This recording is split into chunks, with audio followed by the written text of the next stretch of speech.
Hello and welcome to Talk Solent, a show where we share local views on news that's cropped up in the week. I'm Shan and joining us in the studio is a relationship expert, Sophie Personne. We're also joined by Anne Carver, who runs a social enterprise helping people get out and stay out of debt. We're joined by Pam Bates as well, PR and fundraising manager of the Countess Mountbatten Hospice Charity. And now to our first story. Now this is a story really raising awareness. I'm going to wave a picture at you. You won't be able to see it, but you can look online. It's about online child safety and measures that can be taken to make it better for parents to help their children. And actually having that difficult conversation with children where how do you actually get started with talking about it, because perhaps you don't want to look like you're interfering or be the heavy-handed parent. Now, I'm going to start with you, Pam, because you have children and grandchildren now. I do indeed. So my grandchildren are quite small, although they're two of them are quite savvy with computers and things, but it's mostly doing things like Minecraft or but games. How do you know? Because unless you're over them all the time. Yeah. Well, my son lives in Italy anyway, and they sit with them while they're doing things, and they're not really. They're still that age with Yeah, it's all right because the oldest one's 7, and whilst he's been able to use like an iPad since he was about 2.5 to find cartoons and things, that's about as far as it gets, and they're not given those iPads in the bedroom on their own. They're always sitting in the lounge. Yes. So the little ones are.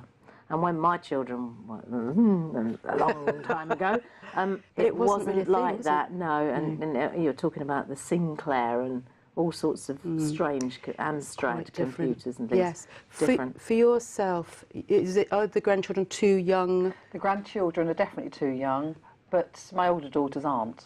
And even though they are no longer teenagers, they're all so vulnerable online. Yes. Even ourselves, when we get invites for friends on Facebook, you don't know who the hell they are. You know, it's a whole world that. Yeah, it is frightening, isn't it? Absolutely. I'm going to say for children online, this is the world in numbers. 90% of children aged 5 to 15 years old are online young people, so 5 years old young, and 40% of 5 to 15-year-olds have their own tablet. And 76% of 12 to 15-year-olds have a social networking profile. Sophie, do you use social networking and things like that? I do, but I think it's like everything. We need to all be a bit savvy. We know, you know, nowadays there's been enough publicity and articles and shows about it that we know not to accept a friend that we don't know who they are. And I think even for kids, there's quite a few, from what I can understand, things in place that they can't go to certain sites or that they can't. You know, you can put measures in place to protect them, really. Yeah, you have to know about them. But this is the thing, though. For example, friends of my brother, they've got, their children have them, and they thought they'd put protections on the tablets or whatever, and then one of the children was playing something, and the father said, well, how come you accessed that? And didn't realise that there hadn't been a protection on it. Right. Now, it wasn't anything major, but it was age-inappropriate a game, but the child was happily playing the game. But one of the problems years ago, I think, was some of the games where some children, not obviously all, are getting repeated imagery of what is acceptable. They're not able to relate to the fact that actually it's not acceptable, and they haven't got used to the right and wrong, you could say, at an impressionable age, which they think has had impacts at a later case.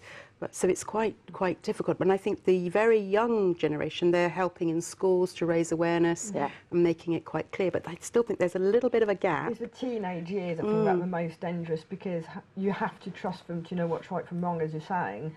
But how do you know that they know, or that they actually are thinking, because they're full of hormones anyway? Yes, and I think that one of the other things that some of research has revealed is that where youngsters are caught, you know, in the old days it would be you show me yours and I'll show you mine, and it was a silly playground stuff, but nobody, you know, saw it apart from those two people. Well, now with people taking photographs, they've all got phones with the tablets, they can all take photographs, and then the next thing, it develops into something worse, because it's that cyberbullying then, isn't it? Yes. And that's really, I think some of the soaps are focusing on that as well.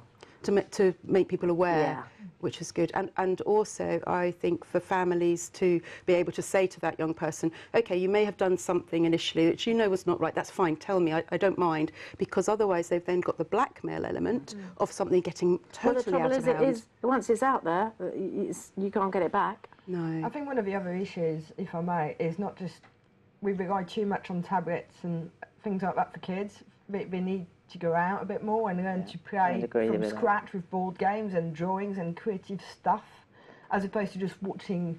But that's something. about parenting, isn't it? Yeah. And how much time you have to give, which, you know, because I was really lucky. I was at home for 12 years and I did odd bits, but I was at home with my children. I had time.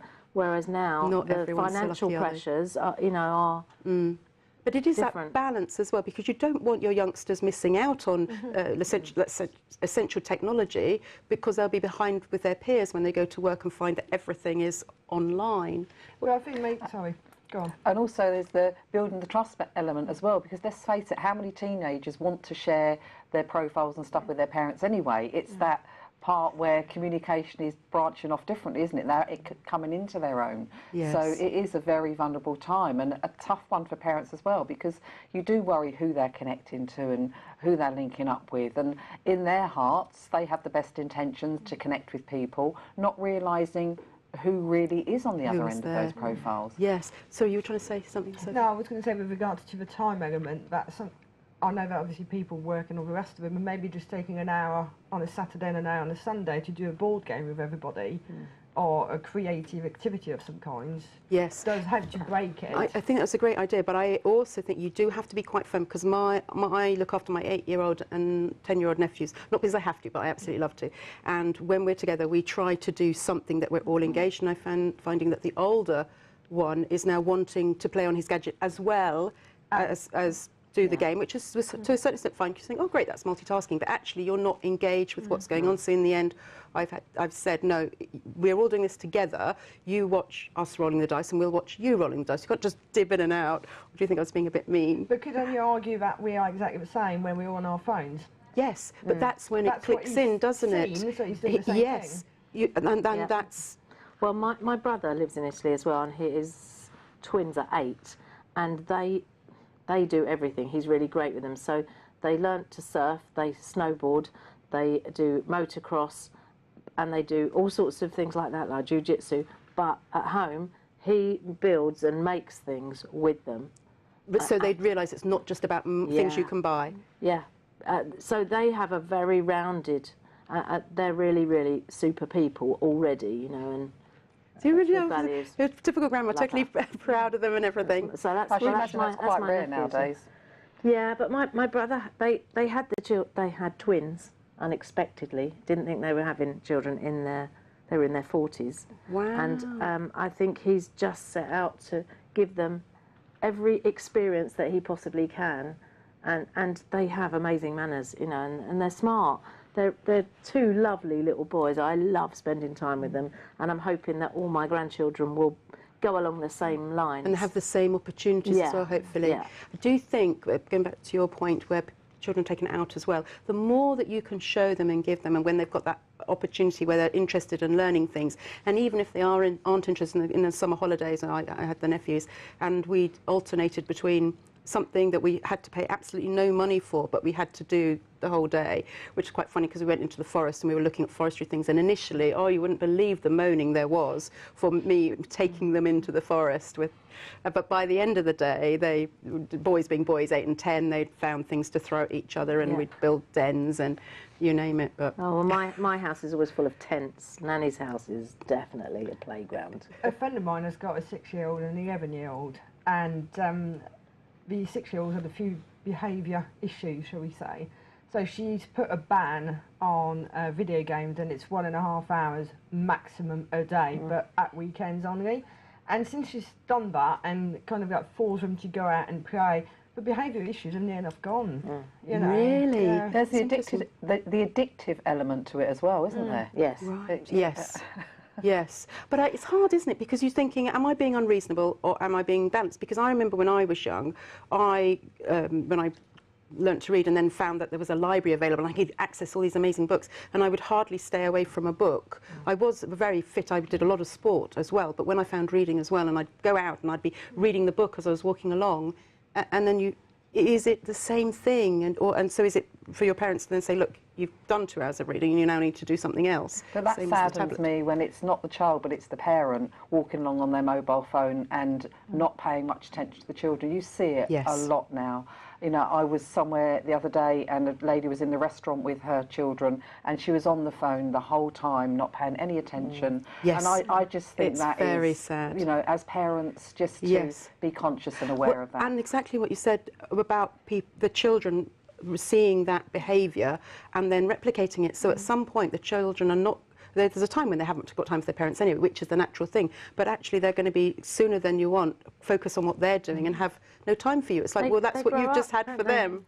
No Grow up time for you. Grow up so quickly as well. It's good to make the most of, you know, and I loved every time, because you see the world through their eyes again, and I think a lot of parents miss that because they're busy or talking to their friends. And Yeah. there you Okay. go. We are Contentious. going to talk to I am going to let you know, we are maybe not going to be talking about it, that Titchwood Neighbourhood Forum applications are still open. So you've got until Friday the 17th of February to look at your neighbourhood plan. If you live around Titchwood, have a look and get involved in what's going on there, because you can have your say or not, but go and have a look. So very briefly, you've just moved to Lee Park, but you've seen some fascinating things in your neighbourhood. I have.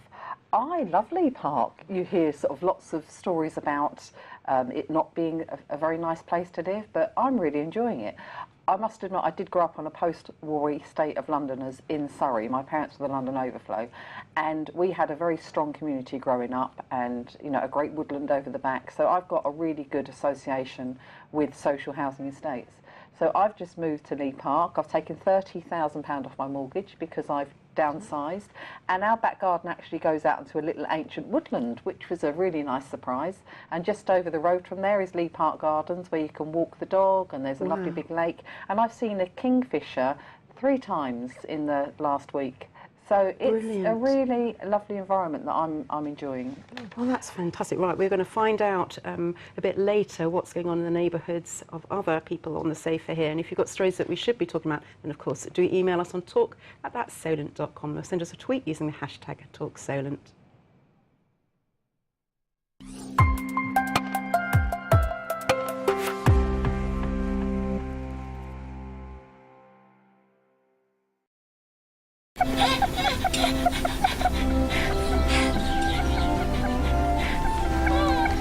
Coleman's.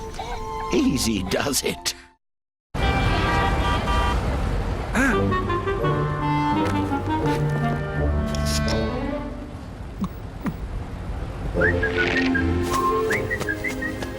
Red Bull gives you wings.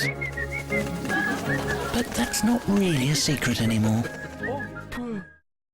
Gran was a social worker before she got dementia. She cared for many children for most of her working life, and now she needs caring for. Dementia has taken away the person that she was. As a busy professional, my father would be able to do everything for himself, and now he can't do anything at all.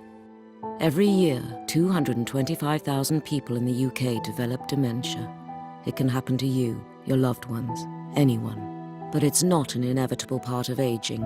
That's why Alzheimer's Research UK wants you to have this free information pack.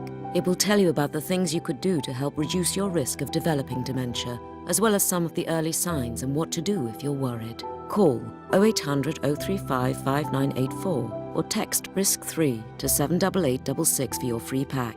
Because this pack gives you everything you need to know about reducing your risk of dementia. Attention! Attention! Prisoner escape, cell block B. All right. That explains it. Red Bull gives you wings. Every now and then it's important to give oneself a good old clear out, whatever that means. What? Uh-oh. No! I'll just keep it tea. A tasty cup of green tea. Delicious. Mmm.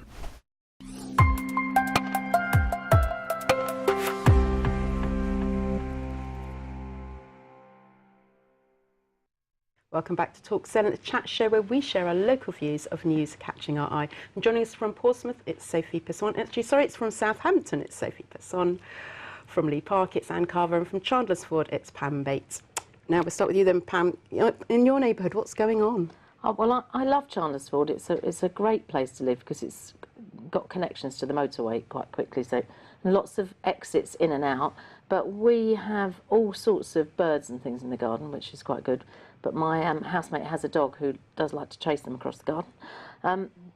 When we used to live in another part of Chandlersford before we went to Italy, then we used to have all sorts of wildlife and foxes and stuff in the garden as well. Wow, so it's nice. And badgers. Badgers, but you haven't got kingfisher? Haven't got a kingfisher. Bottom of your garden, No, a little short walk. not. But at the hospice, we do have deers come into the garden. Oh, which how lovely. the gardeners are not too chuffed about, and they have to plant things that they don't eat. But okay, but I bet people like to see them. It's fabulous. To have them yeah, in I there. like seeing wildlife. I know there's some people that hate squirrels, but I love to see them, even though they're not the red squirrel, because I just think, oh, aren't they great? I got attacked by one of those once. Really? Yeah, they're evil. What were you doing? I was minding my own business, all sat down, and he just attacked me. No, you weren't eating nuts or anything. No, none of that. Got attacked by a pigeon twice as well. Really? I've been attacked by a seagull after my pasty. Oh, I had one of those though when I was 14. Right, we need to not go walking outside with you. Definitely. Don't go anywhere So with me. what we're not doing. Oh, cool. But your neighbourhood sounds quite nice as well. Yeah, it's the people are really, really nice. There's such a sense of community. I mean, one of the neighbours was here last year. Another one came running down, you know, to let everybody know in a onesie. And we just got in and out of each other's houses, and if anybody needs anything, you know. But that's nice. It's nice to know that you've got that kind of place, because there are some places where people don't even talk to each other. You don't know who they are, and you wouldn't want to knock on the door because you don't know whether it's friend or foe, Yeah, which no, to shame. definitely not like that. Now then, I'm going to come to you because you are on a social enterprise which helps people with their to recognise any overspending and rein that in. That's right. And it's money mindfulness, Yes, is it? yeah. So can you tell us about that? What is it? Well, first of all, I call myself an authentic professional. I was the woman who messed up with money. I was a professional teacher, a mum and a wife in my late 20s when I had a triple family tragedy. My mum passed away, bless her heart, and her funeral was on my birthday. And then when I went on to lose my very dear brother and then my father. So at the time, believe it or not, I was a yoga teacher, so I should have known how to be calm and how to work-life balance and manage. But it was one of those things, I would make everyone else feel better, lead the yoga classes, and unintentionally, I became a bit of a shopping addict. And it happened one day when it was the anniversary of my mum's passing, and I had sought some bereavement counselling. Bear in mind this is over 20 years ago, and because I was a yoga teacher they could only offer me one session and asked who I'd volunteer, but I was the one who needed the help. And I went to the doctors for some homeopathy, but all he could offer me was pharmaceutical medication. I was breastfeeding, I didn't want to take pharmaceutical medication. So being a girl of action, I decided that I was going to deal with it myself, and everything was going fine until it got to a year later on my birthday. Sent the kids off to school, husband went off to work, and I thought, right, I'm just going to embrace this and sour through the day. Well, lunchtime appeared, and it was like a big dark cloud just appeared over my personality. And you know the flight or fight syndrome, I just had to take flight, and I went off to the local town with the intentions of just taking myself off for some lunch. And as I was walking through the town, all of a sudden, a mannequin distracted me. It was wearing a bright red daisy jumper in the window. And the next minute I was looking in the mirror of the boutique, and it's like I'd tried different feelings on and I didn't want to take the feelings off, and I managed to smile at myself in the mirror.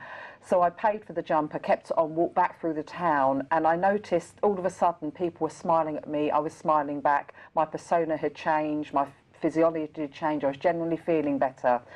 And that bit of retail therapy repeated again and again and again as the sort of traumas went on, became a habit. You know, any habit is formed by repeating an action often enough for it to become the norm. Some people turn to smoking, others drinking. You know, some people have that bag and bottle, bottle and cigarettes. I had the shopping bag.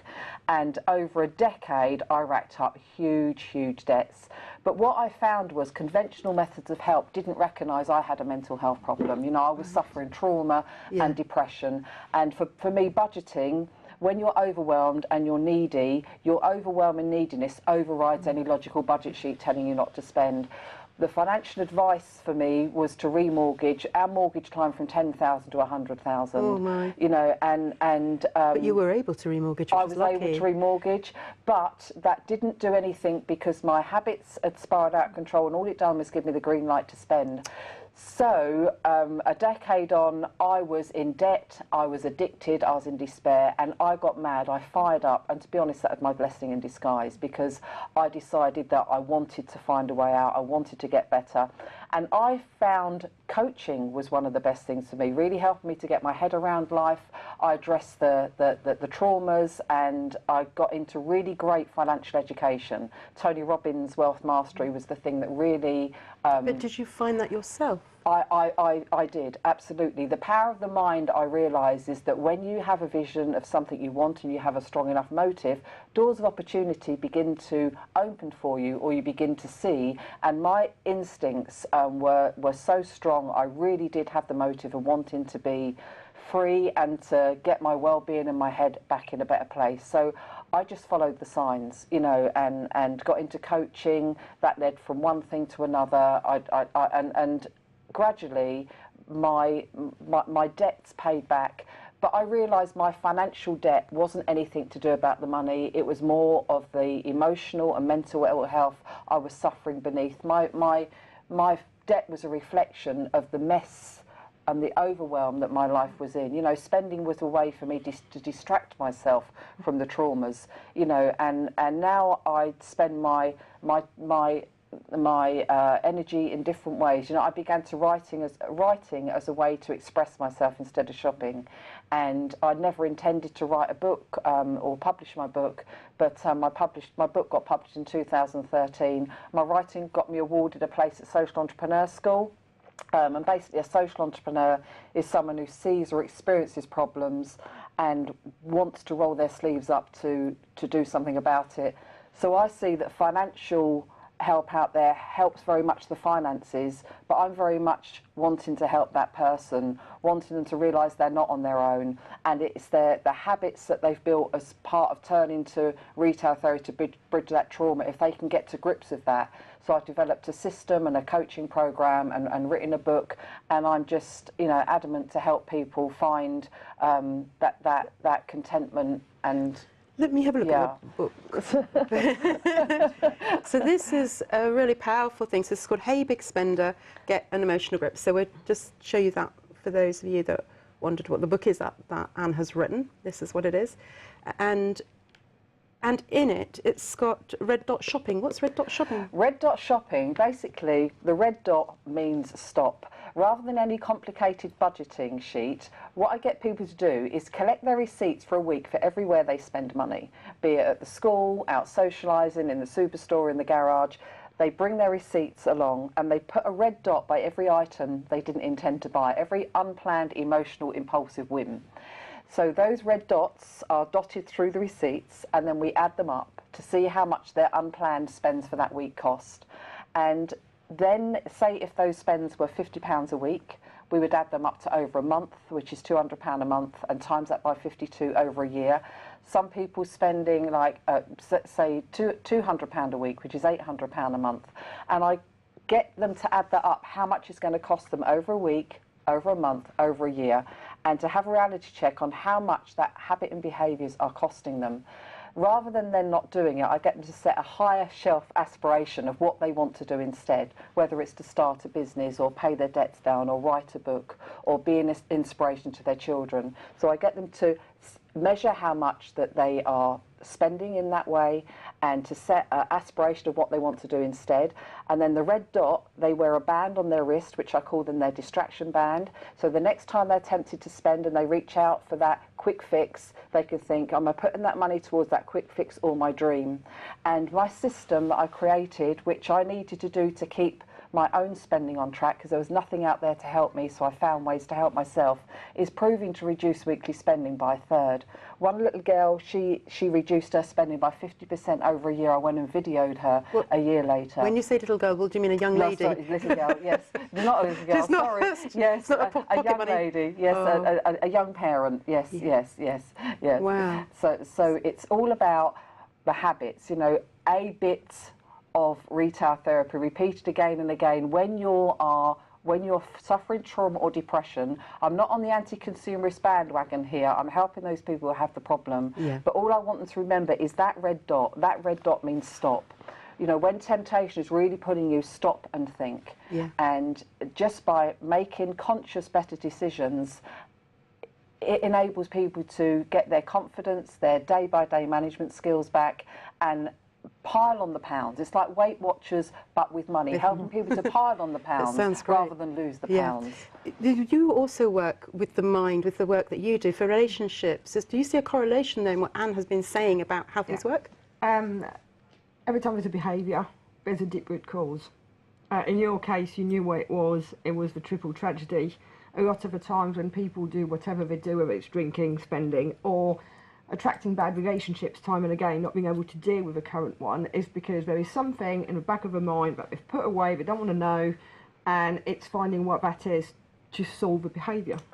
Can I say as well, though, I can say now that it was a triple tragedy, but at the time I'd forgotten, because so many layers of the facade had gone on. You know, that was going through all the sort of coaching and therapy, but I had to trace that route back. We forget what the roots are. Yes, indeed. Now, you have interesting spending habits, but it's, in your case, I don't think a problem at all, is it? No, not really. Except if I did pop off, then somebody would have to pick up a very big tab. Oh, no. But hopefully your house might sort it all out. And you wouldn't leave your... I mean, because I lost my husband like nearly 5 years ago, just over 5 years ago, I've always bought nice things, and we've had a great life and done lots of things when we haven't necessarily had the money, but we've managed to raise things. And my vision is that one life, and live it to the full and enjoy yourself. And all the people that save money, that's great for them if that's what they want to do, but you never know what's going to happen tomorrow. And I think if you've got something that you really want to do, you should just go and do it now. I agree with you. It just depends on if you're getting yourself into habits that you can't, that are then feeding worry and depression, isn't it? Yes, so do contact us on our email, which is talk@Solent, if you've got stories that we should be talking about or you'd like us to talk about, and you can send us a tweet using our hashtag #TalkSolent.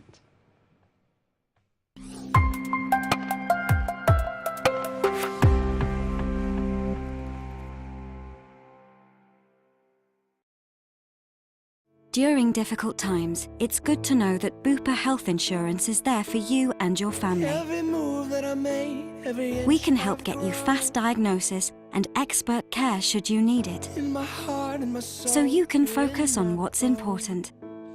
And with Bupa, families save 10% on health insurance. Call now on 0800 665 665 or search Bupa Family for more information.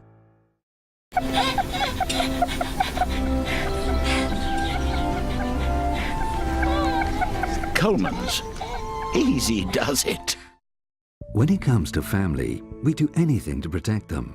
But if you were to pass away, would they be protected from the cost of paying for your funeral as well as other additional costs?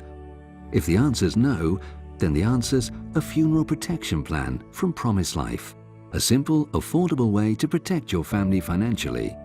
Because although the basic cost of a funeral can be over £4,000, there can be other related costs as well as legal fees. Together, these bills could come to over £7,500. But Promise Life can help protect against these costs with cover from just £7.1 a month.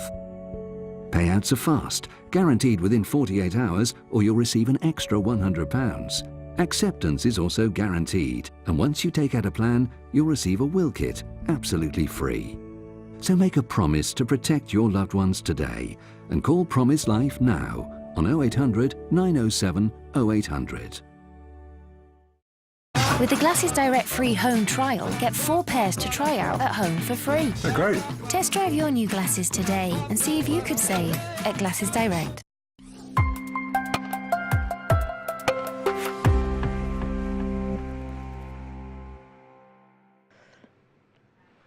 Welcome back to Talk Solent. Join us today from the world of relationships, it's Sophie Personne. From the world of money habits and professional speaking, it's Anne Carver. And from the world of PR and fundraising and many other things, it's Pam Bates.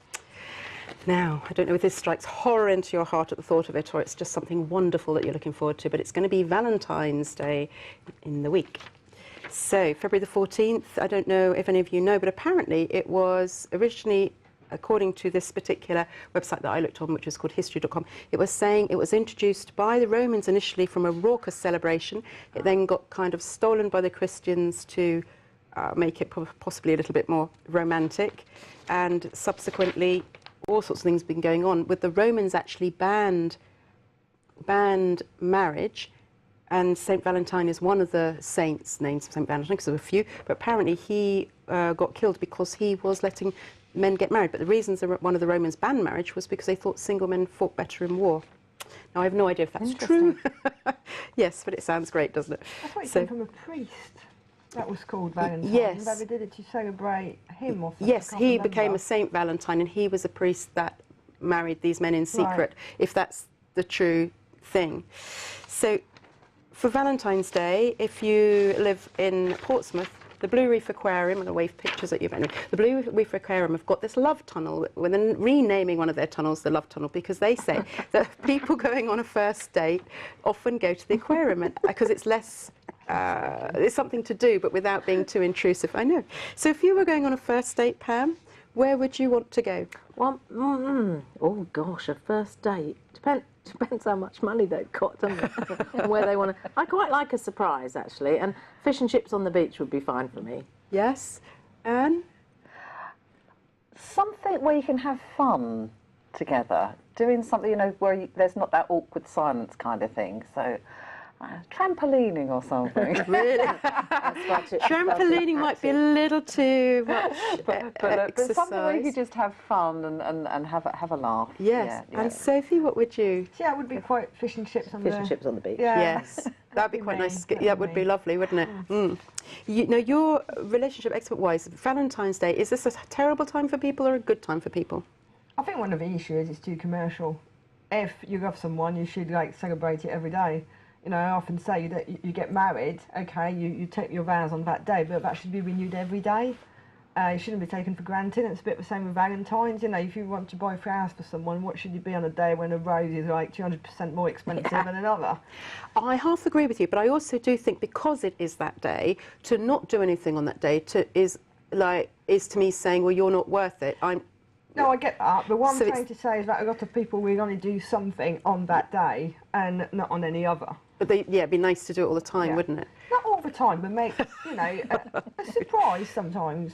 Yes. All it takes is someone's coming home from work and they're a bit grumpy and just have a nice dinner, or, you know, booked a table somewhere to take them out, something like that. Yes, so you've done something just special. Just showing a bit of attention and thought. That's all it is. It all depends, I think, on the relationship as well, because you hear some people kind of go, don't know what he did that for, there must be something. It's like, no, maybe he just wanted you to have flowers, or maybe she just wanted you to have... I think it's nice to surprise people, and thoughtful presents.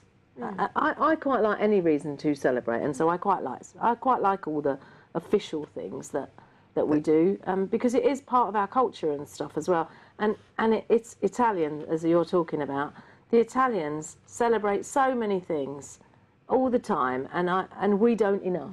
That's my I think view. you're right. And I find it, I went out with an older man, actually, for several years, and he didn't do Valentine's cards and couldn't really understand. And one time he'd said he had no money, and then he bought this very expensive bike. And from my family, we regularly have no money, so we do a lot of making things, and we believe that it doesn't matter if you have money or not, because if you've got money and you can spend it just like that, you've had no thought into that. Intention, isn't it? But so I was furious and think, well, all you had to do is fold a piece of paper in half. How difficult can it be to write on a piece of paper? Do you know one thing over here that I found? When I moved over here, Valentine's Day in France is about, you know, you're in a relationship, you've got a boyfriend, girlfriend when you're younger, and you buy them a card and a present, and that's that. I like the fact that here you can send secret cards. Yeah. That doesn't really exist in France, or maybe it does now, but it didn't when I left. And I didn't know about it until someone explained to me blah blah blah, and Yes. I quite like that and was sussing out, you know, who it was. Yeah. It's really difficult when you're at school, though, isn't it? Because you're not sure, has one of your girlfriends done it because they wanted you to get a nice card? Is it genuinely from a guy?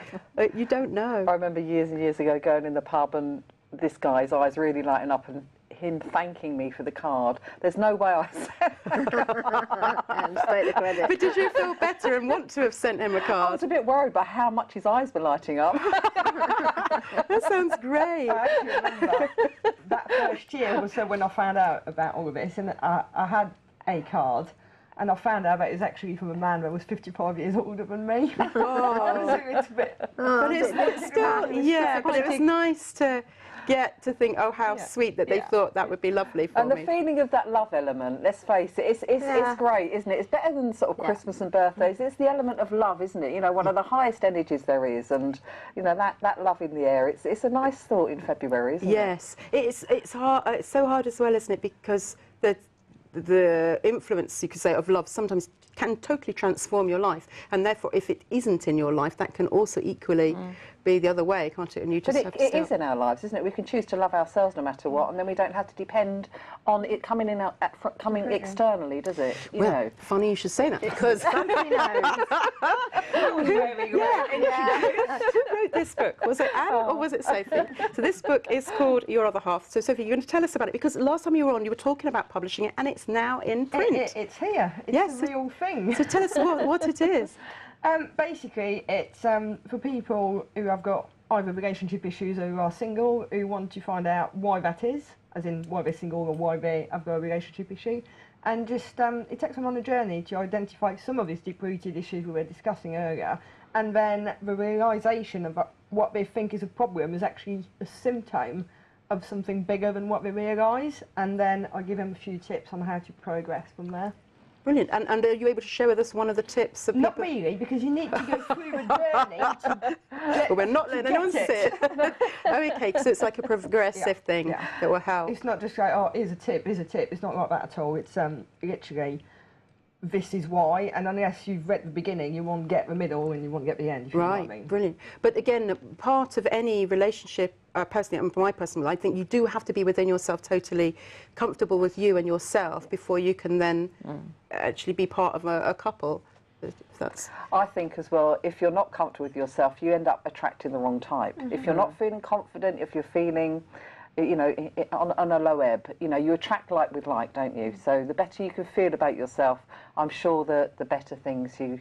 Yes. Better, but you know, I know what you mean, better, And certainly for those people that are heterosexual, if you see the way men are, they tend to, the things I've read anyway, or things I know, they tend to like packaging as well. So we are our own worst enemies if we're not feeling confident, because that's one of the things that they really like about most women, or if they always look like that kind of woman. That's when we're vulnerable, isn't it? As well, I think people can see our vulnerability when we're not feeling too good about ourselves. I think it's the same, whatever sex or gender, to be fair. Yes, but because if you see somebody that's very confident, but again, packaging is a huge thing, which is why some of the Valentine's clothing and things is, I say clothing, more like smalls, which are largest in my case these days, but is it why men like that as well, because when you've a child, imagine there's a big box and it's got a big ribbon around it, and inside could be something relatively small. But tests have proven that boys, when they're given the same toy, but if it's in this box with ribbon on, think more of it because of the way it's packaged than they do that toy. And it's the same when they see women. Not sure what you think. Gosh. Wow. Better get a big bit of ribbon there. Let's dress ourselves up. I wonder if my husband, we have the relationship here, never met me wearing a bow. There you go. You say that, but one Christmas I did dress up as a big Christmas cracker. I was staying at my mum's house with my boyfriend. I was engaged at the time, and we thought it would be hilarious. I'll tell you what he thought of it. But anyway, so she helped me wrap up as a great big cracker and everything, and I kind of waddled back into the room, and he went, "What are you doing?" I said, I thought you'd think it was great. I'm your present, the Christmas present. He was like, No. Is there a joke inside? Or something? He just thought, I think he thought I was nuts. But my mum and I thought it was hilarious. Yeah. No sense of humour. No. I think that's probably... Well done, all that creative effort put in. I know, and all that wrapping. The costume, as it were. Yes, it was crepe paper. So it was different colour crepe paper. So big bit for the middle, big bit for the top that went in here, like a ribbon here and a ribbon down there. I don't see crepe paper anymore. You do? Because I dressed up as a palm tree once. I'm not dressing up as one, though. You did, as a palm tree? Yeah. I made the hat and everything, but every time I turned, I was whacking something in the face. I see, I have a picture. Yes. And you were about to say something about the dressing up. It's totally gone. But that's the other thing I would say. If there's any young women out there, I'm going to say particularly to any young women, in fact any women actually, the mistake I made when I used to go to fancy dresses was I would take it on board whatever the theme was, and then I'd find whatever thing, and so I've dressed up as an old granny, as a villain looking particularly nasty, and then funny enough, if you're looking to attract a partner, that doesn't necessarily work. No. They want to look at more pretty things, so clearly that wasn't going to work. I like the book Men Are for Mars, Women Are for Venus, and we are totally different parts, aren't we? Yeah. Yeah. But at the same time, it shows your personality. So yeah, you may not pick up a man straight away, but at the same time, you know, we are forced to believe that we're going to meet someone and the eyes lock and that's it. Where sometimes it just grows over time. So you could very easily meet someone just through your personality over a period of time, through, you know, being dressed as a nutter. But I bet everyone remembers you. Yes, they probably do. There was Cruella de Vil one time as well. I had a little, not a real dog. No, it was like a stuffed toy thing there as well. Yeah, which was great. I really enjoyed it. I was going to tell you something else, but I can't remember what it was. So anyway, we will be sharing more local views on news catching our eye.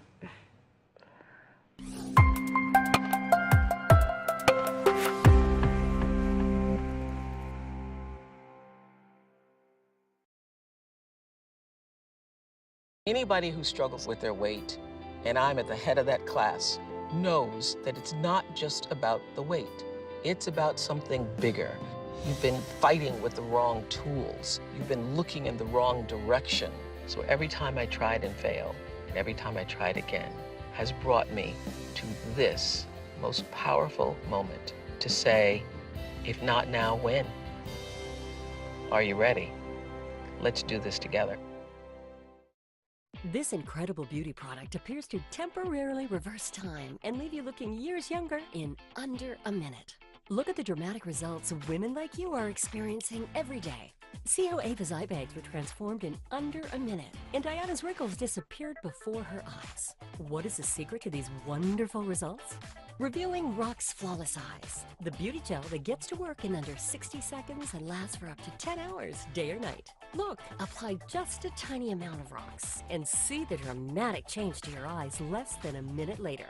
Well, it really, really works. I mean, I can't believe it. It's unbelievable. Wouldn't imagine that there'd be any product that would make such a big difference as that. I'm amazed. I've been looking for something like that for 30 years. The Rock's Flawless Eyes formula has been developed to give you the power of multiple products in one, and has been independently proven to temporarily reduce 3 of the main visible signs of facial aging: fine lines, puffy eyes, and wrinkles. Rock's normally retails for $59.95 via our web stores, but we want to make this incredible beauty product accessible to everyone. So call or click to order and you'll receive your first bottle of Rock's half price. That's just $29.95. Once you've tried it, we know you'll always want to look your best. So ask our operators about special multi-buy discounts with additional savings of up to 75%. Join the Rock's revolution, and you could look years younger too. Give Rock's a try for flawless eyes now.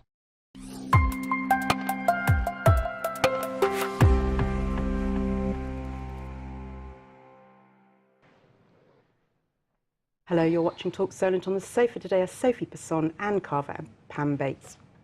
I'm so sorry, sneezing. So, talking of dressing up, Pam has actually got her grandchild that she's going to show us. So I'm going to hold it up for you. Can you see it there? And that is, what's her name? I'm a little teapot. Her name's Aria. So Aria is dressed up as a little teapot, and so doesn't she look cute, if you can see that? I hope that you can. And she's probably going to kill me when she's 18 when I produce that picture. But she looks lovely. She's not dressed up as anything awful. I can't think, because we did when I was younger, loads of dressing up. In the village that I grew up in, every year there'd be dressing up competitions and things, and all the parents would make the dressing up stuff. It's not like now where you can go down a shop and buy things. You'd have to kind of be creative. I quite like making things anyway. Now, before we go, you've got something to talk about swinging or something. And now, what is that? Swinging? Be very careful with that, Shan. It's swinging at the Cotton Club. We'll do a quick. It was a club in 1923 that was founded in New York, and it's the most amazing, lively music and dance. And we have a charity event for the Mayor of Eastleigh at the Concord Club in Eastleigh on the 11th of March. So hang on, you say online. For the Mayor of Eastleigh. This is funds for the Countess Mountbatten Hospice charity? As well, yes. He's raising money for his charities and we're one of them, but I've helped to organise this. Brilliant. And so remind me again when it is? It is on Saturday, the 11th of March. And so there's going to be people, they can all dress up in 1920s outfits? Yeah, 20s, 30s. And it's £49 for a 3-course meal and all the entertainment.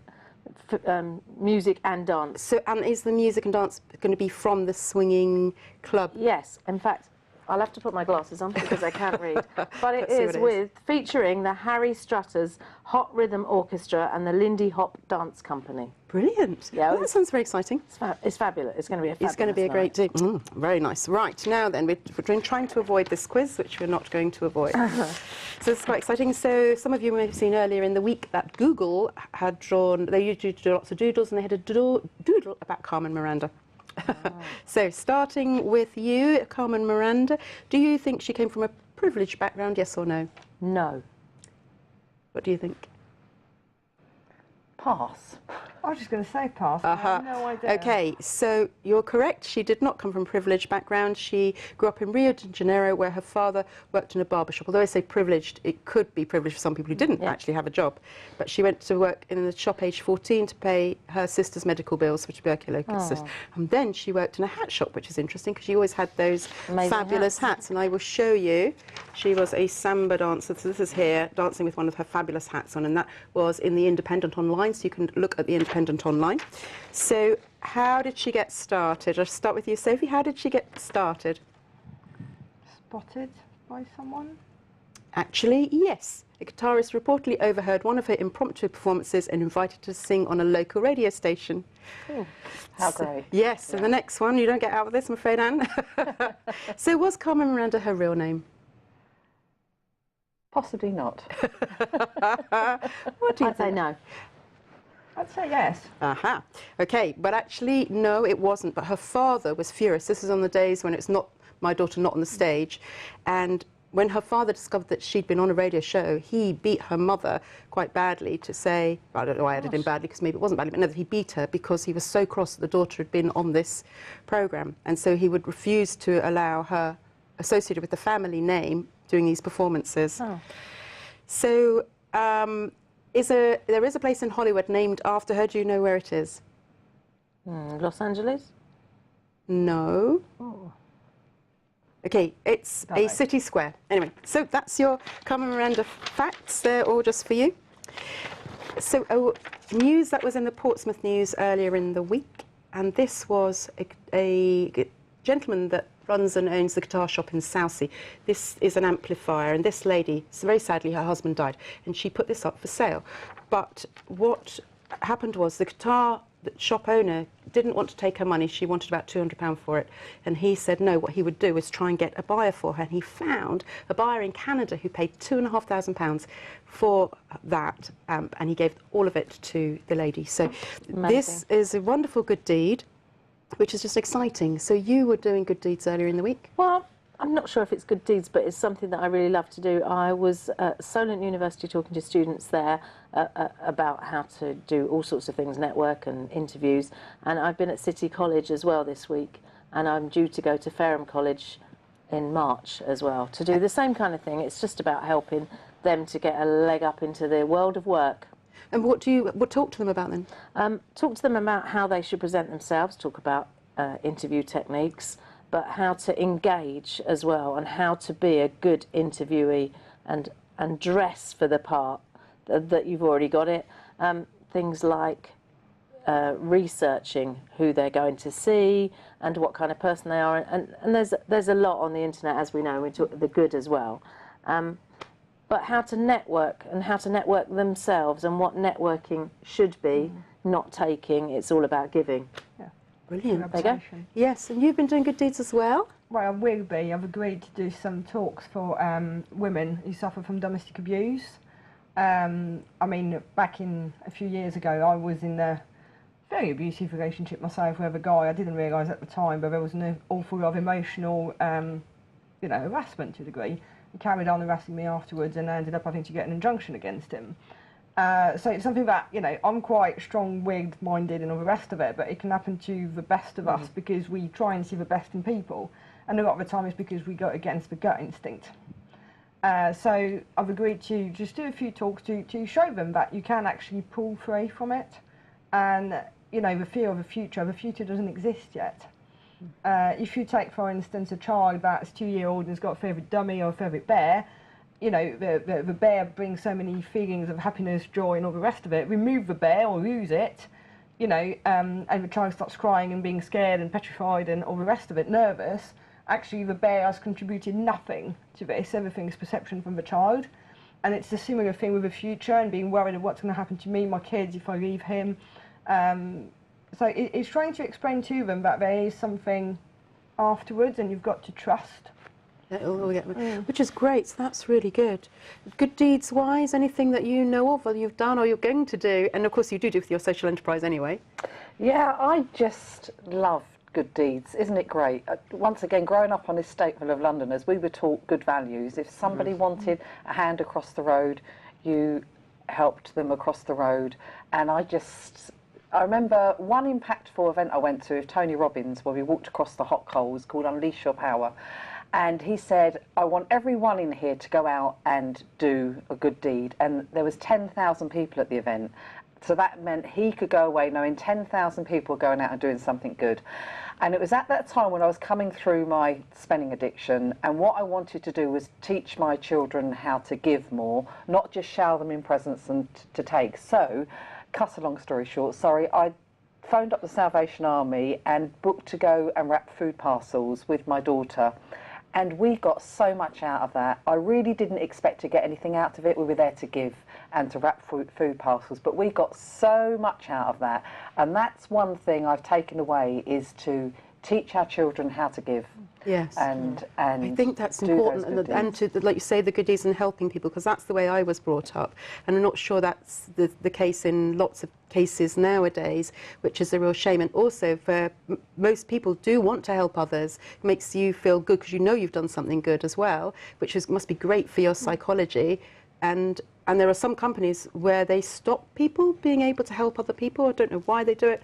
And it's really difficult because they're then finding that they're not satisfied with what they're doing. I met this amazing lady tied to Valentine's. This works really lovely. She goes out and she writes secret love letters and she pops them in people's bags without them knowing. A lot, because she does a lot of voluntary work in the hospital. So if she sees someone feeling it down in the hospital, she puts a little letter of love in their bag. Wow. And I just think that's amazing. Similar, I can't remember what she calls it, sorry, but it's in February. I think it's the Love Project, but basically she paints hearts on little stones with glitter, with all the rest of it, with her daughter, and they just spread them across people's doorsteps and in a field or whatever, so that people can pick them up and just feel a bit better. And I think, how lovely, somebody's left and that. I heard something last week, or saw something, and it's be someone's sunshine when their skies are grey. And I think that really ticks loads of boxes for me.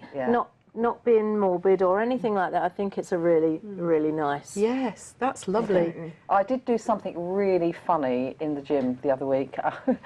Coming out, I've been for a swim and I was drying my hair, and two ladies either side appeared, both got the hairdryer, and we're going, stressed before their day. So I encouraged them to put their hairdryers down, to look in the mirror and smile at themselves. And we all ended up putting the hairdryers down, smiling at ourselves in the mirror and bursting out laughing. That was fun. Yes, there's things in it. So say that sentence again. What was it? The sunshine. Be someone's sunshine when their skies are grey. Yeah, that's a really nice thought, isn't it? Yeah. And reminds you that there's people who do have grey days sometimes. Yeah.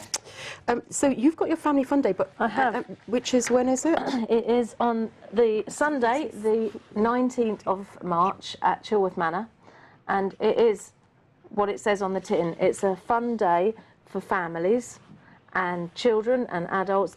There's something for everyone, but not everyone can do everything. So there's a dad's sumo challenge, but there's also a treasure hunt for Easter eggs for the kids. Brilliant. Before you say too much, you've actually got some students that have joined you. I have. Hopefully I'll be able to find the bit that they've said. I have instructions. They give you instructions. So I'm very fortunate to have won a bid with Solent University, and this team have put themselves together. They're called Diverse PR, and they are doing all the promotion for the fun day from start to finish. They're the most amazing group of 5 women that I've come across. They're all smart, they're all very savvy, and they listen to my brief, and before going on TV I was sent something. So I'm supposed to talk about our sponsors. Now the greatest thing about this for me is that we've got lots of corporate supporters that are all helping the hospice, but all helping each other and doing completely different things. And I've got to say now, early bird tickets are still available until 26th of February, and you can find it online at cmhcharity.org.uk/events. I have to mention #CMHC Fun Day, so please do join in with that. And that's if people are on Twitter. It's #CMH Fun Day. CMHC Fun Day. We will be revealing new activities twice a week starting from this Saturday. So this is to do with all the activities that we've got. Follow us on Facebook, Twitter and Instagram. So this is very exciting. And then I have to let them know how this has gone. Oh, right. So, and if you're allowed to say it. Well, you have been allowed to say it. And so that's very exciting. So I think one of the most exciting things is going to see how they are going to do, because they're putting all this energy and passion into They've done an amazing brief, social media brief.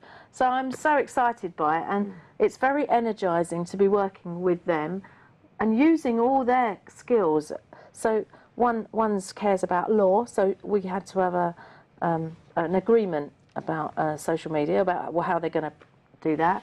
The 2 of them are creatives, and they've helped create this poster.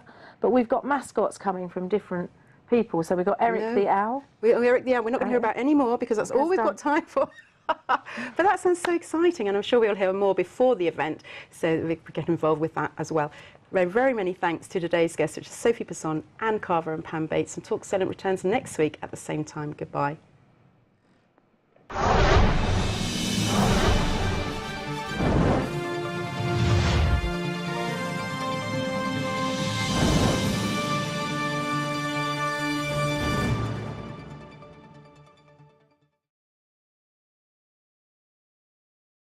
We all know how it can get a bit much when stuff starts to pile up. With no space left in your wardrobe, under the bed just crammed fit to bursting, chest of drawers overflowing. Ugh.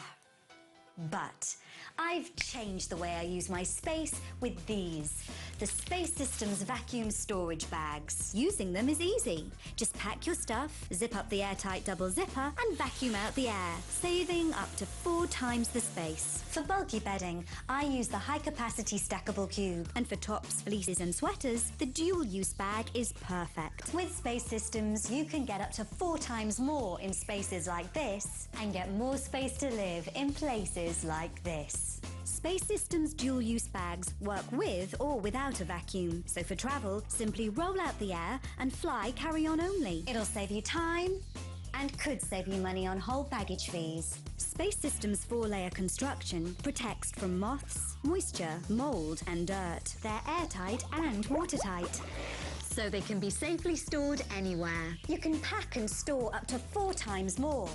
And when you unpack, you'll find everything fresh and clean as the day you packed it away. We'll send you 1 suitcase-sized dual-use bag, 1 large dual-use bag, and 1 high-capacity cube for only $29.95. And then to double the value, we'll double the offer and send you 1 more of each at no extra cost. But it gets even better. Order here and we'll triple the set to 3 of each. And finally, to complete the offer, we'll send you 3 hanging bags too, perfect for wardrobes. Each one holds up to 5 dresses or suits. So that's 12 Space Systems bags for just $29.95. Enough for up to 12 winter coats, 24 sweaters, 6 duvets, and 12 pillows, and 15 suits or dresses. All backed by a 30-day money-back guarantee. So call or click to order now. Now I get this mega-mungus bill for home insurance, and I think that fantastic website would save you money on other home stuff like broadband or vets bills. Insure your Shih Tzu. Fantastic! Go compare! You're quite right, there's nothing quite like Go Compare. Yeah! When you want to save, it should be a favorite. GoCompare.com is right up there.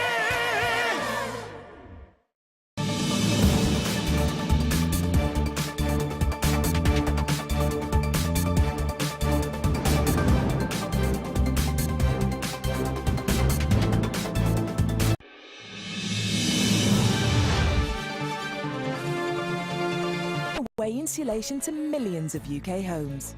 And best of all, it's free. You don't need to be a British Gas customer, and you could save as much as £140 on your heating bills every year. Don't miss out. Be a part of the British Gas free insulation rollout. Search free insulation or call 0800 141 3223. British Gas, helping you look after your home. Something's coming. The thrilling new drama channel, AMC, is on its way, exclusively from BT. The US network behind Mad Men and Breaking Bad launches with the original series, Fear the Walking Dead. It's here, free for our BT TV customers.